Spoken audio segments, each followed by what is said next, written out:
Hi all ಎಲ್ಲರೂ ಹೇಗಿದ್ದೀರಾ? ನಾನು ಕೂಡ ಚೆನ್ನಾಗಿದ್ದೀನಿ. ನೀವು ಕೂಡ ಚೆನ್ನಾಗಿದ್ದೀರಾ ಅಂತ ನಾನಿವತ್ತೊಂದು ಹೊಸ ರೆಸಿಪಿ ಜೊತೆ ಬಂದಿದ್ದೀನಿ ಫ್ರೆಂಡ್ಸ್.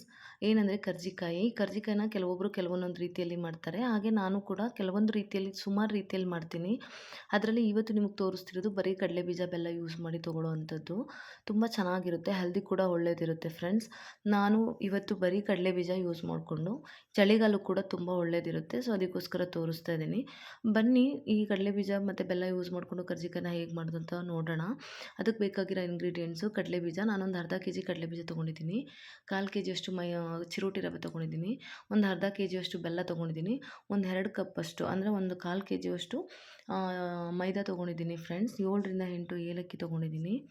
ನೋಡ್ತಿರ್ಬೋದು ಏಲಕ್ಕಿ ಘಮ ಚೆನ್ನಾಗಿ ಬರುತ್ತೆ. ಸೊ ಒಂದು ಚಿಟಿಕೆ ಉಪ್ಪು ತೊಗೊಂಡಿದ್ದೀನಿ ಮೈದಾ ಹಿಟ್ಟು ಕಲಸಿಡ್ಲಿಕ್ಕೆ ಫ್ರೆಂಡ್ಸ್. ಮೈದಾ ಕಲಸಿಟ್ಬಿಟ್ರೆ ನಾವು ರುಬ್ಕೊಳ್ಳೋ ಅಷ್ಟೊತ್ತಿಗೆ ಎಲ್ಲ ಇಂಗ್ರೀಡಿಯೆಂಟ್ಸ್ನ ಮಿಕ್ಸ್ ಮಾಡ್ಕೊಳ್ಳೋ ಅಷ್ಟೊತ್ತಿಗೆ ಚೆನ್ನಾಗಿ ನೆಂದಿರುತ್ತೆ. ಸೊ ಅದಕ್ಕೋಸ್ಕರ ಮೈದಾ ಹಿಟ್ಟು ಕಲಿಸ್ತಾ ಇದ್ದೀನಿ. ನೀವು ನೋಡ್ತಾ ಇರ್ಬೋದು. ಮೈದಾ ಹಿಟ್ಟು ಹಾಕ್ಕೊಂಡು ಜರಡಿ ಇಟ್ಕೊಳ್ಬೇಕು. ಯಾಕಂದರೆ ನಾವು ತೊಗೊಂಡ್ಬಂದು ಇಟ್ಟಿರ್ತೀವಿ. ಮತ್ತು ಅದು ಜರಡಿ ಇಟ್ಬಿಟ್ಟು ನೀಟಾಗಿ ಗಂಟೇನೂ ಇರಲ್ಲ ಜರಡಿ ಹಿಡಿಯೋದ್ರಿಂದ. ಸೊ ಅದಕ್ಕೋಸ್ಕರ ಮೈದಾ ಹಿಟ್ಟನ್ನ ಜರಡಿ ಇಟ್ಕೊಳ್ತಾ ಇದ್ದೀನಿ. ನೀವು ನೋಡ್ತಿರ್ಬೋದು. ನಾನು 2 ಕಪ್ ಅಂತ ಹೇಳಿದ್ದೆ. ನೀವು ಮೆಜರ್ಮೆಂಟ್ ಇಲ್ಲಿ ನೋಡ್ತಿರ್ಬೋದು. ನಾನು ಅದೇ ಕಪ್ಪಲ್ಲಿ 2 ಕಪ್ ಮೈದಾ ಹಾಕ್ಕೊಂಡಿದ್ದು ಫ್ರೆಂಡ್ಸ್. ಹಾಕಿ ನೀಟಾಗಿ ಅದನ್ನೆಲ್ಲ ಜರಡಿ ಇಟ್ಕೊಂಡು ಅದರಲ್ಲಿ ಲಮ್ಸ್ ಏನೂ ಸಿಗೋದಿಲ್ಲ. ಸೊ ಅದಕ್ಕೋಸ್ಕರ ಜರಡಿ ಇಟ್ಕೊಳ್ತಾ ಇದ್ದೀನಿ. ಮತ್ತು ಅದೇ ಕಪ್ಪಲ್ಲಿ 2 ಕಪ್ಪಷ್ಟು ರವೆ ಹಾಕ್ಕೊಳ್ತಾ ಇದ್ದೀನಿ. ಚಿರೋಟಿ ರವೆ ಹಾಕೋದ್ರಿಂದ ಕರ್ಜಿಕಾಯಿ ತುಂಬ ಚೆನ್ನಾಗಿ ಬರುತ್ತೆ. ಮತ್ತು ಹಿಟ್ಟು ಕೂಡ ತೆಳ್ಳಗಾಗೋದಿಲ್ಲ ನಾವು ಒಂದೆರಡು ದಿನ ಇಟ್ರೂ. ಇವಾಗ ಕಲಿಸ್ಕೊಳ್ಲಿಕ್ಕೆ ಉಪ್ಪು ಹಾಕ್ಕೊಳ್ತಾ ಇದ್ದೀನಿ. ನೀವು ನೋಡ್ತಿರ್ಬೋದು ಉಪ್ಪು ಹಾಕ್ತಾ ಇದ್ದೀನಿ ಫ್ರೆಂಡ್ಸ್. ಇವಾಗ ಕಾಯಿಸಿಟ್ಟಿರೋದು ಸ್ವಲ್ಪ ಎಣ್ಣೆ ಹಾಕ್ಕೊಳ್ಬೇಕು. ಸ್ಮೂತ್ ಆಗುತ್ತೆ, ಚೆನ್ನಾಗಿ ಬರ್ತವೆ ಕರ್ಜಿಕಾಯಿ. ಅದಕ್ಕೋಸ್ಕರ ಇವಾಗ ಒಂದು ಸ್ಪೂನಲ್ಲಿ ಮಿಕ್ಸ್ ಮಾಡ್ಕೊಳ್ತಾ ಇದ್ದೀನಿ ನೀಟಾಗಿ. ಗಂಟಿಲ್ದೇ ಇರೋ ಥರ ನೀಟಾಗಿ ಮಿಕ್ಸ್ ಮಾಡ್ಕೊಳ್ಬೇಕು ಫ್ರೆಂಡ್ಸ್. ಈ ರೀತಿ ಮಿಕ್ಸ್ ಮಾಡ್ಕೊಳ್ಳೋದ್ರಿಂದ ನಾವು ಹಾಕಿರೋವಂಥ ಉಪ್ಪು ಮತ್ತು ಎಣ್ಣೆ ಎಲ್ಲ ಕಡೆ ಸ್ಪ್ರೆಡ್ ಆಗುತ್ತೆ. ಅದರಿಂದ ನಮಗೆ ಉಪ್ಪೆಲ್ಲ ಒಂದೇ ಕಡೆ ಸಿಗೋವಂಥದ್ದು, ಉಪ್ಪು ಅನ್ಸೋವಂಥದ್ದು ಏನೂ ಆಗೋದಿಲ್ಲ. ಸೊ ಅದಕ್ಕೋಸ್ಕರ ಫಸ್ಟು ನಾವು ಸ್ಪೂನ್ ತೊಗೊಂಡು ಸ್ಪೂನಿಂದ ಎಲ್ಲ ಮಿಕ್ಸ್ ಮಾಡ್ಕೊಳ್ಬೇಕು. ಇವಾಗ ಸ್ವಲ್ಪನೇ ನೀರು ಹಾಕ್ಕೊಳ್ತಾ ಕಲಿಸ್ಕೊಳ್ತಾ ಹೋಗಬೇಕು ಫ್ರೆಂಡ್ಸ್. ನಮಗೆ ಕರ್ಜಿಕಾಯಿ ಮಾಡಲಿಕ್ಕೆ ಉಂಡೆ ಮಾಡ್ಕೊಳ್ಬೇಕು. ಸೊ ಉಂಡೆ ಬರೋ ಅಷ್ಟು ಹದಕ್ಕೆ ನಾವು ನೀಟಾಗಿ ಹಿಟ್ಟನ್ನು ಕಲಸಿಟ್ಕೋಬೇಕು ಫ್ರೆಂಡ್ಸ್. ನೀವು ನೋಡ್ತಿರ್ಬೋದು ನಾನು ಕಲಿಸ್ತಾ ಇದ್ದೀನಿ. ಇವಾಗ ಯಾವ ರೀತಿಯಾಗಿ ಬಂದಿದೆ ಅಂತ. ಇಷ್ಟು ಕನ್ಸಿಸ್ಟೆನ್ಸಿಯಲ್ಲಿ ನಾವು ಕಲಸಿಟ್ಕೊಂಡ್ರೆ ಹಿಟ್ಟು ಕೂಡ ಗಟ್ಟಿಯಾಗಿರುತ್ತೆ ಮತ್ತು ತೆಳ್ಳಗಿರಲ್ಲ. ಅದ್ರ ಮೇಲ್ಗಡೆ ನಾವೇನು ಕಲಸಿಟ್ಟಿರ್ತೀವಿ ಅದ್ರ ಮೇಲ್ಗಡೆ ಸ್ವಲ್ಪ ಎಣ್ಣೆ, 1 ಟೇಬಲ್ ಸ್ಪೂನಷ್ಟು ಎಣ್ಣೆ ಹಾಕ್ಬಿಟ್ಟು ನೀಟಾಗಿ ಈ ಥರ ಪ್ರೆಸ್ ಮಾಡಿ ನಾದಬೇಕು. ನಾದೋದ್ರಿಂದ ಹಿಟ್ಟು ಸ್ಮೂತಾಗಿ ಬರುತ್ತೆ ಮತ್ತು ಒತ್ತೋಕ್ಕೂ ಚೆನ್ನಾಗಿರುತ್ತೆ ಫ್ರೆಂಡ್ಸ್. ನೋಡ್ತಿರ್ಬೋದು ನೀವು ಕನ್ಸಿಸ್ಟೆನ್ಸಿ ಎಷ್ಟು ಚೆನ್ನಾಗಿ ಬಂದಿದೆ ಅಂತ. ಸೊ ಈ ಅದಕ್ಕೆ ಕಲಿಸ್ಬಿಟ್ಟು ಅದಕ್ಕೊಂದು ಪ್ಲೇಟ್ ಹಾಕಿ ಎತ್ತಿಡಿ ಸೈಡಿಗೆ. ಅಷ್ಟರಲ್ಲಿ ನಾವು ಕಡಲೆ ಬೀಜನ ಹುರಿದ್ಬಿಟ್ಟು ಸಿಪ್ಪೆ ತೊಗೊಳ್ಬೇಕು ಫ್ರೆಂಡ್ಸ್. ನೋಡ್ತಿರ್ಬೋದು ನಾನು ಇವಾಗ ಒಂದು ಪ್ಯಾನ್ ಇಟ್ಕೊಂಡು ಅದರಲ್ಲಿ ಕಡಲೆಬೀಜ ಹುರ್ಕೊಳ್ತಾ ಇದ್ದೀನಿ. ಈ ಕಡಲೆಬೀಜ ಬಂದುಬಿಟ್ಟು ತುಂಬ ಉರಿಬಾರ್ದು. ತುಂಬ ಫ್ರೈ ಮಾಡಿದರೆ ಅದು ಕಪ್ಪಾಗುತ್ತಲ್ವ, ಟೇಸ್ಟ್ ಕೂಡ ಚೇಂಜ್ ಆಗ್ತಾ ಹೋಗುತ್ತೆ. ನೋಡ್ತಿರ್ಬೋದು ಈ ಹದಕ್ಕೆ ಬಂದರೆ ಸಾಕು ನಮಗೆ. ಮತ್ತು ನಾನೇನು ಕುಟ್ಟಿಟ್ಕೊಂಡಿದ್ದೆ ಬೆಲ್ಲನ ಮಿಕ್ಸಿಗೆ ಹಾಕ್ಕೊಳ್ತಾ ಇದ್ದೀನಿ. ಯೂಶ್ವಲಿ ಬೆಲ್ಲನ ತುರಿದು ಹಾಕಿದರೆ ಬೆಸ್ಟ್ ಆಗುತ್ತೆ.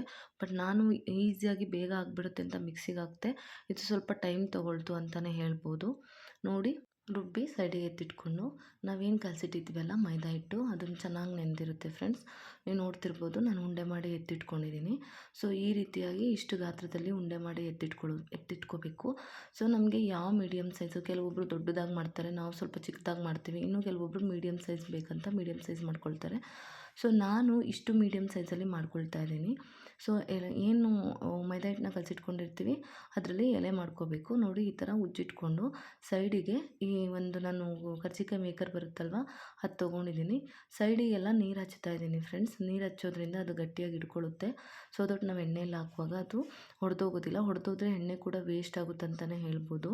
ನಾವು ಪುಡಿ ಮಾಡಿಟ್ಕೊಂಡಿದ್ವಲ್ಲ ಕಡಲೆಬೀಜ ಮತ್ತು ಬೆಲ್ಲ, ಅದನ್ನು ಇದರೊಳಗಡೆ ಸ್ಟಫ್ ಮಾಡಿಬಿಟ್ಟು ಈ ಥರ ಮುಚ್ಕೊಂಡು ನೀಟಾಗಿ ಎತ್ತಿಟ್ಕೋಬೇಕು ಸೈಡಿಗೆ. ಒಂದು ಸಲ ಹಾಕುವಾಗ ಒಂದು ಬ್ಯಾಚಲ್ಲಿ ಒಂದು 5ರಿಂದ 6 ಹಾಕ್ತಾ ಹೋಗ್ಬೋದು ಫ್ರೆಂಡ್ಸ್. ನೀವು ನೋಡ್ತಿರ್ಬೋದು ನಾನು ಮುಚ್ಚಿ ಸೈಡಿಗೆ ಎತ್ತಿಟ್ಕೊಳ್ತಾ ಇದ್ದೀನಿ.